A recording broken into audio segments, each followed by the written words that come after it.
El 9 de diciembre de 1990, bajo la presidencia de César Gaviria, el ejército colombiano atacó la sede administrativa del secretariado de las FARC en Uribe Meta. Esta misión tuvo por nombre Operación Colombia, pero popularmente se conoce como Operación Casa Verde. Con esta toma militar se desestabilizó el grupo armado y en respuesta, la organización guerrillera decidió hacer sentir la guerra en las ciudades. En consecuencia, en los años siguientes se empezó a notar la presencia de las FARC en Bogotá y en municipios de Cundinamarca, entre ellos La Palma, Caparrapí y Gutiérrez.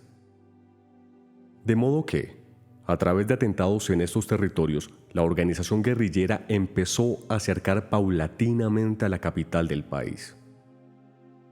En la estrategia de las FARC, la localidad de Sumapaz, 100% rural, ubicada en el extremo sur de Bogotá, era un punto clave porque conectaba a Bogotá con departamentos del sur del país. Pero la localidad de Usme, que limita justamente con Sumapaz, era muy importante para el grupo armado porque contaba con mayor población urbana, razón por la cual hacen fuerte presencia allí, especialmente con trabajo político, como lo reconocen hoy pobladores de Usme, quienes aseguran que incluso hoy se siente la presencia del grupo armado en este territorio. Pero el 26 de noviembre de 1991, el país se estremeció con una emboscada que hizo las FARC a un equipo judicial que tenía por misión hacer el levantamiento del cadáver de un líder social asesinado ese día por el grupo armado. Día 26 de noviembre del 91, más o menos a la 1:30 de la tarde, nos asignaron un turno que no correspondía a nuestro juzgado, pero por cosas de daños en el carro no pudieron hacerlo, el juzgado que le tocaba, y nos lo asignaron a nosotros. La misión que le ordenaron cumplir al Cuerpo Técnico de Policía Judicial del Juzgado 75 de Instrucción Criminal, aquel día de 1991, consistía en el levantamiento del cuerpo del líder social de la localidad de Usme, Julio César Naranjo, asesinado aquel 26 de noviembre en horas de la mañana, en su casa en la vereda La Unión de Usme, por miembros de las FARC. El hermano del líder social le narró al periódico El Tiempo lo que había presenciado. A mi hermano César lo sacaron de la casa, 2 hombres armados y afuera lo asesinaron. Yo me escondí y vi cómo lo mataron. La muerte de Julio César Naranjo, ¿qué le puedo decir? Fue un hecho muy lamentable en la región. Julio César Naranjo no solamente pues, es un líder de la región, sino es un amigo de mucha gente. Una persona que gestionó, participó, creía y visionaba la región para todos, no era para él. Entonces era mi territorio, era mi región, era mi vereda, con una apropiación muy importante.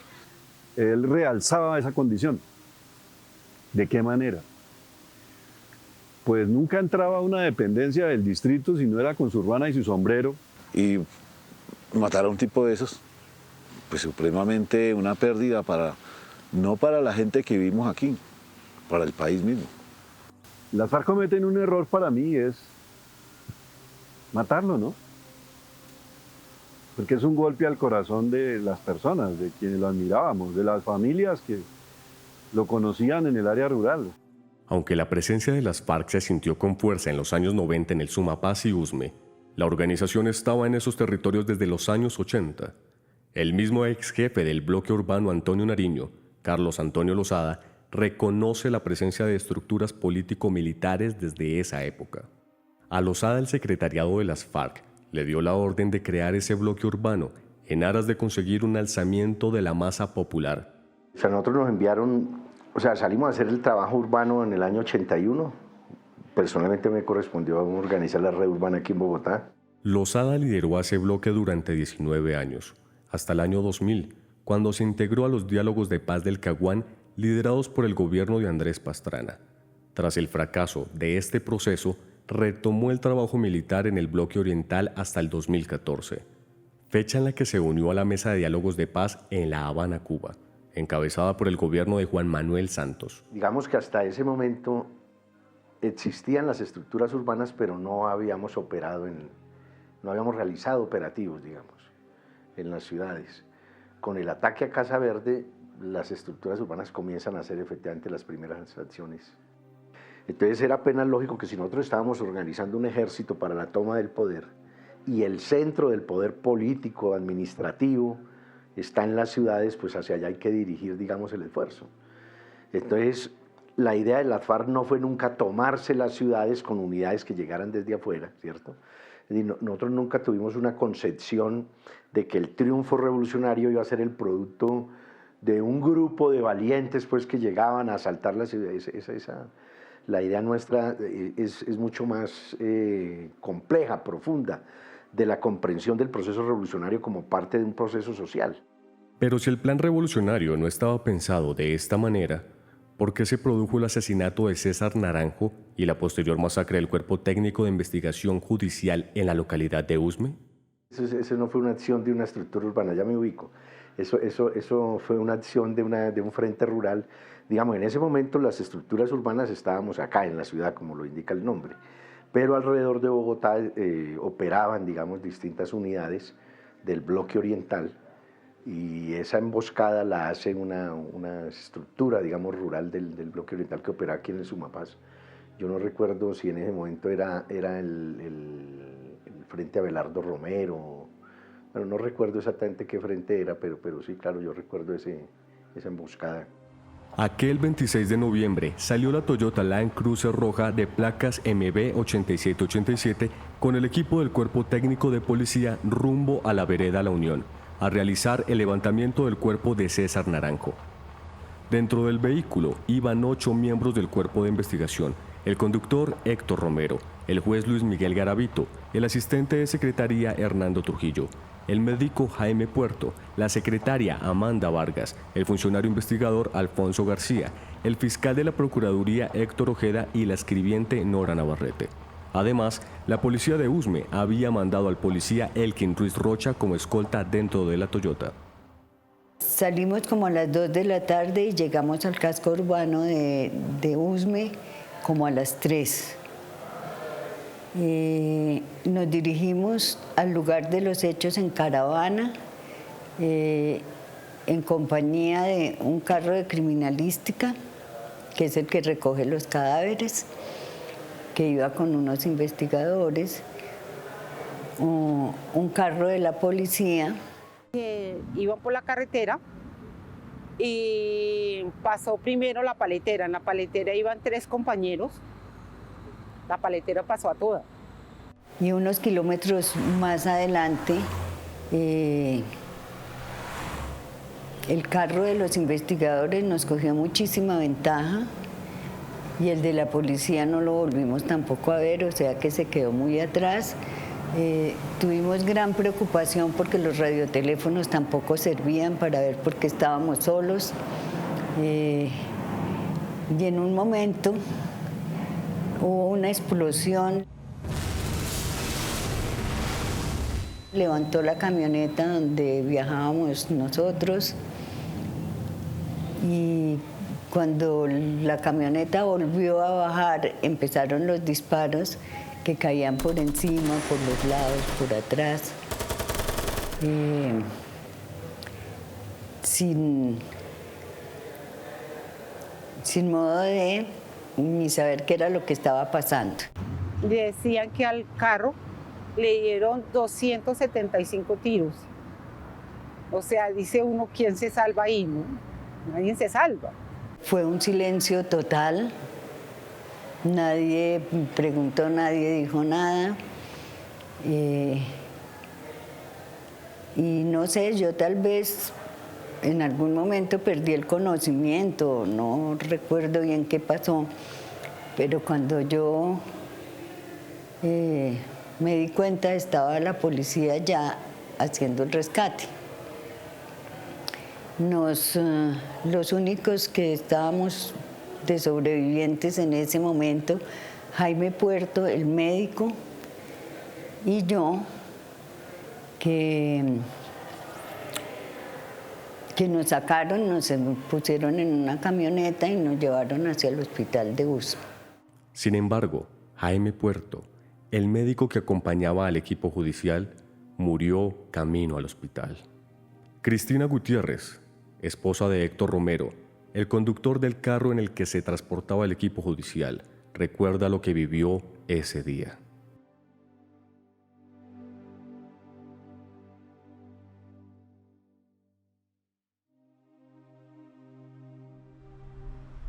Él siempre llamaba a la casa 3 o 4 veces al día. Ese día él llamó como a las 12:30, habló con mi hija. Yo no estaba en casa. Y él le dijo, estaba hablando con ella, siempre se conversaba mucho. Y entonces le dijo, hija, tengo que dejarla, nos acaba de salir una misión y nos vamos. Por ahí hacia las 3 de la tarde, dígale a su mamá que yo la llamo. Yo estaba en la casa con mi hermano y recibimos una llamada de mi mamá, bastante angustiada, que mi papá había sufrido un accidente. Digamos que esa fue la única información que nos dieron a eso de las 3:30, 4 de la tarde.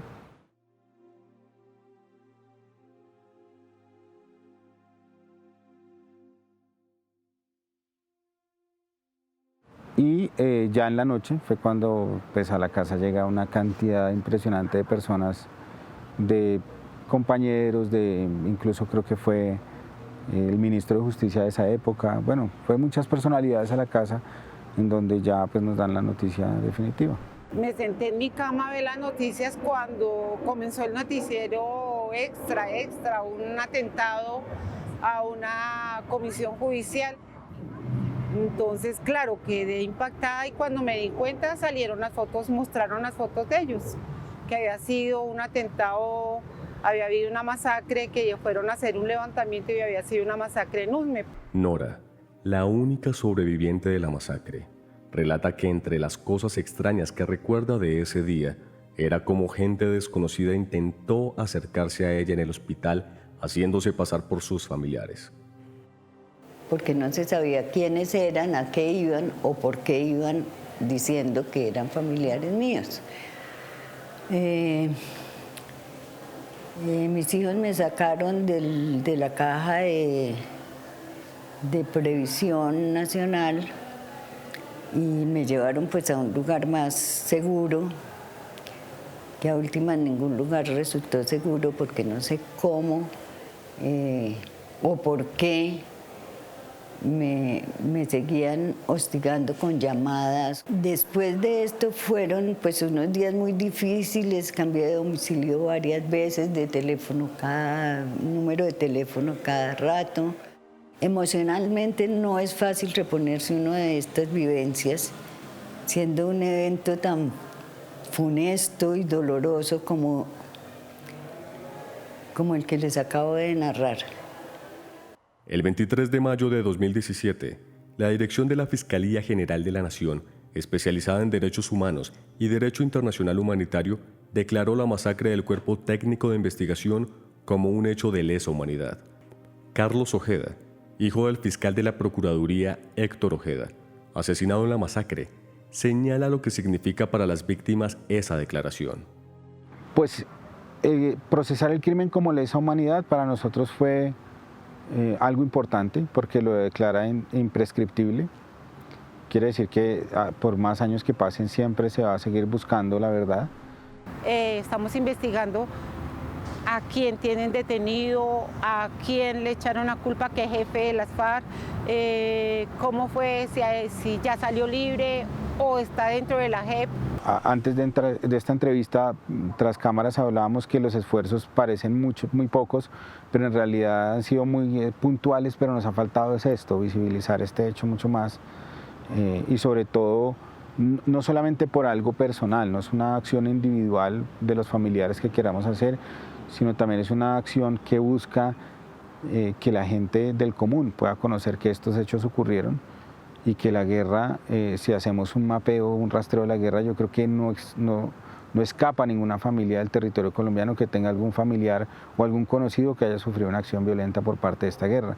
Y estos hechos son los que en realidad construyen paz, visibilizarlos, mostrarlos y saber exactamente qué pasó. Hasta el día de hoy, Nora Navarrete no ha sido reconocida como víctima. A pesar de ser la única sobreviviente de la masacre al Cuerpo Técnico de Investigación Judicial en la Unión, USME.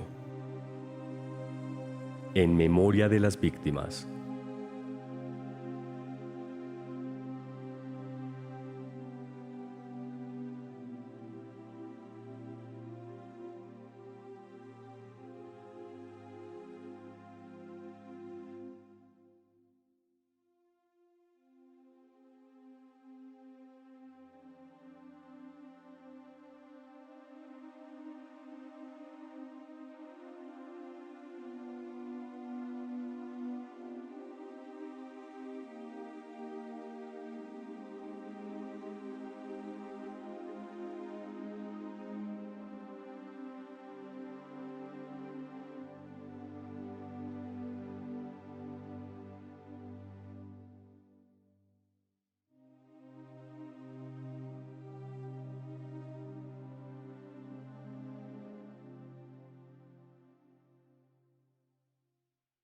Politécnico Gran Colombiano.